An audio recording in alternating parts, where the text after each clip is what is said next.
بسم اللہ الرحمن الرحیم۔ السلام علیکم۔ آج کا ٹاپک ہے رمضان ایک مہمان۔ جس طرح سے رمضان المبارک کا مہینہ چل رہا ہے، اس کی قدر و قیمت سمجھنے کے لیے امیجن کریں کہ آپ کے پاس ایک مہمان ایک عرصے بعد آتا ہے، آفٹر اے ایئر۔ پھر مہمان بھی ایسا مہمان جو آپ سے خدمت نہیں لے رہا، آپ سے خدمت نہیں کروا رہا، بلکہ آپ کی خدمت کر رہا ہے، جو آپ کے کہے بغیر اور آپ کو پتہ لگے بغیر آپ کے گھر کا سارا کام کر کے چلا جاتا ہے، جو نہ صرف آپ کے گھر کو صاف کر گیا بلکہ آپ کے گھر کے کنسٹرکشن ڈیمیجز تھے وہ بھی ریپیئر کر گیا۔ سوچیں، ایسا مہمان جو سال بعد آیا اور گھر کا سارا ٹریش باہر نکال دیا اور گھر کو پاک اور صاف کر دیا۔ صرف یہی نہیں، گھر کو برکتوں اور رحمتوں سے بھر گیا۔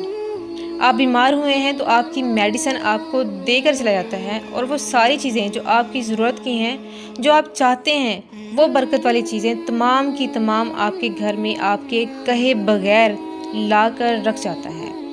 اور سب سے بڑی بات کہ آپ کے گھر کے سارے ایشوز، تمام معاملات تھے جو وہ سارے کے سارے سولو کر کے چلا گیا۔ یہاں تک کہ پورے ایک مہینے کے لیے جو آپ کے لیے ہی آیا تھا، آپ کے لیے رحمت اور برکت بن کر آیا تھا، ایسا مہمان ایٹ دی اینڈ جب چلا جاتا ہے، پھر آپ کہتے ہیں او اٹس گون،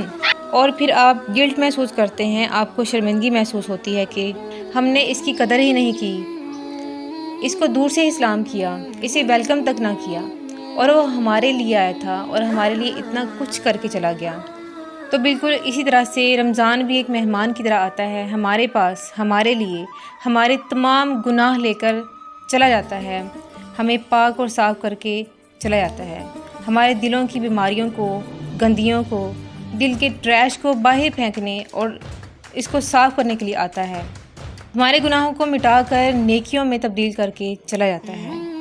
ہمارے لیے آسانیاں چھوڑ جاتا ہے، ہمارے لیے محبتیں چھوڑ جاتا ہے، ہمیں خوشیاں دے کر چلا جاتا ہے، ہمیں پاک کر کے چلا جاتا ہے، اور ہمیں صحت مند بنا کر چلا جاتا ہے۔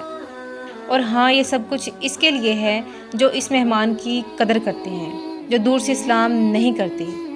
جو اوپن ہینڈڈ اس کا ویلکم کرتے ہیں۔ اور جو لوگ اس مہینے میں صبر سے کام لیتے ہیں اور مشقت سے روزے کو برداشت کرتے ہیں، صرف بھوک اور پیاس ہی نہیں بلکہ اپنے نفس کو بھی قابو میں رکھتے ہیں، ان کے دلوں سے کینہ، حسد، گندگی اور تمام برائیوں اور گناہوں کو کھینچ کر لے جاتا ہے، اور انسان کا اللہ کے ساتھ کنیکشن جوڑ کر اسے مضبوط بنا کر چلا جاتا ہے۔ اور سب سے بڑی بات یہ کہ جہنم سے نجات لانے کا سب سے بڑا وسیلہ ہے۔ اور ایسا خوبصورت مہمان جو ہمارے لیے برکت لے کر آیا ہو، ہمارے لیے خوشیاں لے کر آیا ہو، جو ہمارے لیے رحمتیں لے کر آیا ہو، جو ہمارے دل کی بیماریوں کی میڈیسن لے کر آیا ہو، جس نے ہمیں روحانیت بخشی، تو فکر کی بات تو یہ ہے کہ اس شخص سے زیادہ کم عقل اور بیوقوف کون ہوگا جو یہ سب کچھ جانتے ہوئے، سمجھتے ہوئے بھی اس پاک اور بابرکت مہینے کی قدر نہ کر سکا، اس کو ویلکم نہ کر سکا، اس کی آوبھگت نہ کر سکا۔ بالکل حقیقت بات یہ ہے کہ ہم اس گیسٹ کا اس طرح سے آنر نہیں کرتے جس طرح سے ہمیں کرنا چاہیے، ہم اس مہمان کی ویسے قدر نہیں کرتے جیسے اس کی قدر کرنی چاہیے۔ حالانکہ ہمیں تو اس بات کی خوشخبری دی گئی ہے کہ جو ایمان اور ثواب کی نیت سے رمضان کے روزے رکھتا ہے تو اس کے سارے گناہ معاف کر دیے جاتے ہیں۔ تو اس لیے ہمیں ان لوگوں جیسے نہیں ہونا جو اس کا آنر نہیں کرتے، جو اس کی قدر نہیں جانتے، جو اس کا اصل نہیں پہچانتے، جو اس کو ویلکم نہیں کرتے۔ ہمیں ایسے لوگ بھی نہیں بننا جو یہ سوچتے ہیں کہ اگر ہم روزے رکھ لیں گے تو ہمیں بھوک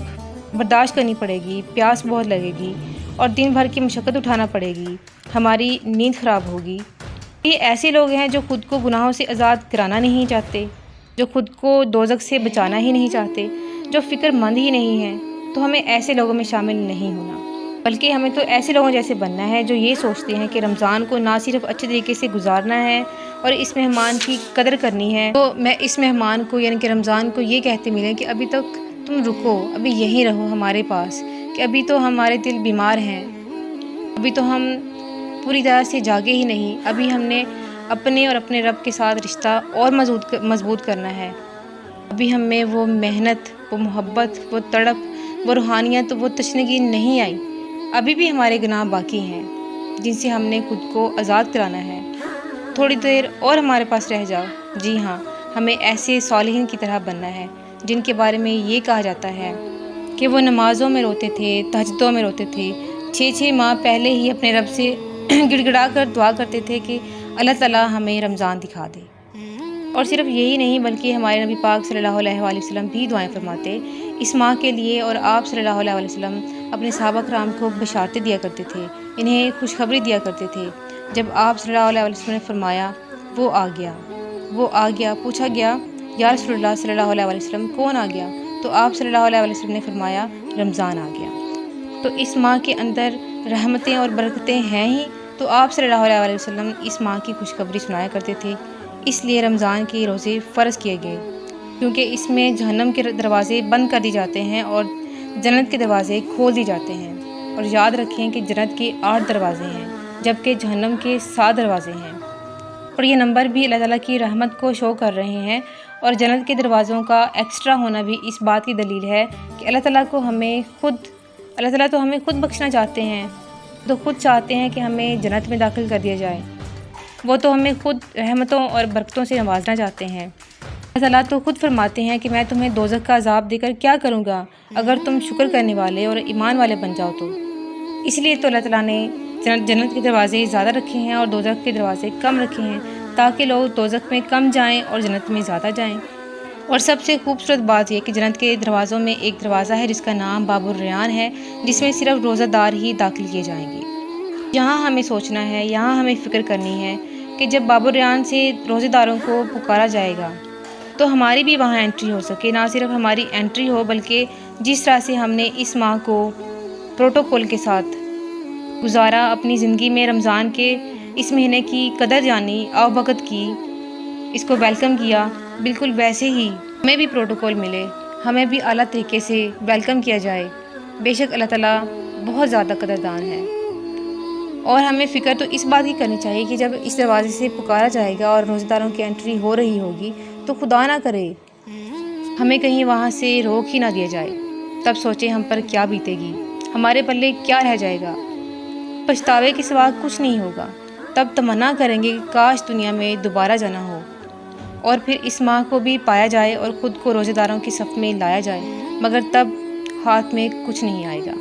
اس لیے ہماری اللہ تعالیٰ سے دعا ہے کہ اللہ تعالیٰ ہمیں رمضان کا تقدس کرنے والا بنا دے، اور اس کی فکر کرنے والا بنا دے، اور اس کی قدر کرنے والا بنا دے، روزے رکھنے کی توفیق عطا فرمائے، اور زیادہ سے زیادہ عبادات سمیٹنے کی توفیق عطا فرمائے، زیادہ سے زیادہ استغفار کرنے کی اور دعائیں مانگنے کی توفیق عطا فرمائے، اور وہ تمام اچھے اعمال کرنے کی توفیق عطا فرمائے جس سے کم از کم روزے کا حق ادا کیا جا سکے۔ پھر ہم اس قابل بن جائیں کہ جب جنت کے اس دروازے سے روزہ داروں کو پکارا جا رہا ہو تو ہم بھی ان روزہ داروں میں شامل ہوں۔ آمین۔ تو سوچیں کیسا وہ خوبصورت منظر ہوگا، کیسا دلکش نظارہ ہوگا، اور وہ کیسی خوشی ہوگی جو صرف روزہ داروں کو ہی ملے گی۔ بے شک روزہ داروں کے لیے 2 خوشیاں ہیں، ایک روزہ افطار کرنے کی خوشی اور ایک اللہ کے دیدار کی خوشی۔ اور یہ کیسا تقدس ہے اس روزے کا کہ جس کے لیے اللہ تعالیٰ نے فرمایا ہے کہ میں اس کا اجر خود دوں گا، سبحان اللہ، اور جس کا اجر اللہ تعالیٰ خود دیں، اس اجر کی کیا ہی بات ہے۔ تو اللہ تعالیٰ سے دل سے دعا ہے کہ اللہ تعالیٰ ایسا اجر پانے کی توفیق عطا فرمائے۔ آمین ثم آمین۔ بہت شکریہ۔